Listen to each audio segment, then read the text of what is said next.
PAYROLL benefits from the trend towards social realism which was taking place in British cinema at the time. This was the time of the angry young men and films like Look Back in Anger and Room at the Top and Saturday Night and Sunday Morning.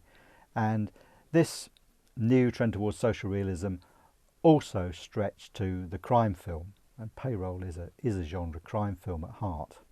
It also benefits from the accompanying trend towards location filming and the trend towards going north, getting away from London and discovering interesting cities in the north of England. And the interesting city, of course, discovered by PAYROLL is Newcastle. Filming in actual locations anchors the story in a sense of reality, a sense of place, and it really makes its story, very conventional story of a wages snatch, convincing. The popular director Val Guest had already broken the ground for Sidney Hayers by setting his story for Hammer, Hell is a City, in Manchester. Director Sidney Hayers was a second unit director on the famous Titanic film, A Night to Remember, but he graduated to A features with Anglo-Amalgamated's Grand Guignol melodrama Circus of Horrors.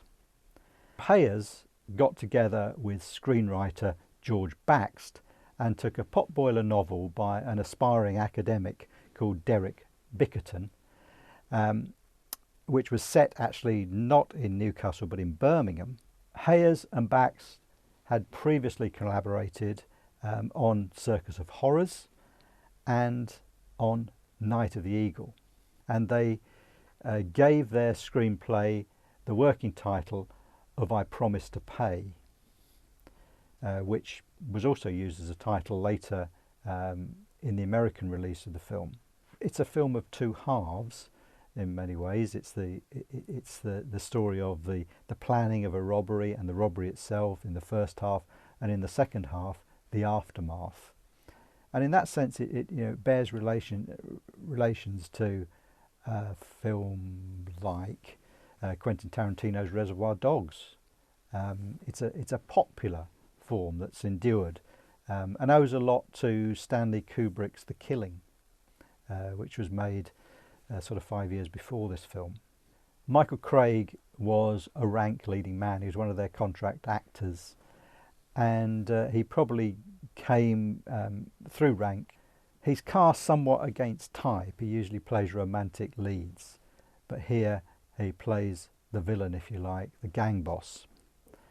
And he develops a relationship with the French actress Françoise Provost, who is electric, I think, in this film. She's really effective as a kind of ruthless femme fatale who drives men beyond their, beyond their moral limits. The casting of a French actress, of course, is significant because this was a time when Rank and a lot of British cinema was trying to attract foreign audiences, and in particular continental audiences. And it's significant too that this film was first released in France in January of 1961 before getting its release in England a little bit later. Brilliantly edited by Tristan Cones and driven on by Reg Owen's score. Everything is hard-edged and beautifully photographed by Ernest Stewart. So although there aren't many Geordie accents, if any, in this film, it is a Newcastle film in which the city is used for its pictorial qualities in much the same way that it would be used again for that reason in Get Carter.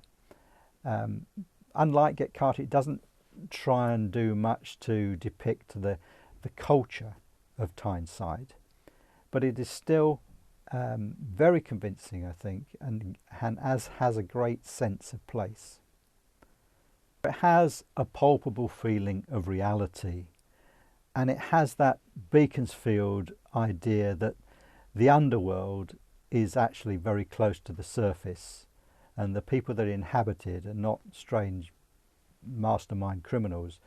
They're ordinary people with ordinary ambitions who want to make a living. Sometimes they're ordinary people with greedy ambitions. And so the title of the film, Payroll, really points towards the main theme of the film, which is the seductiveness and corrupting influence of money.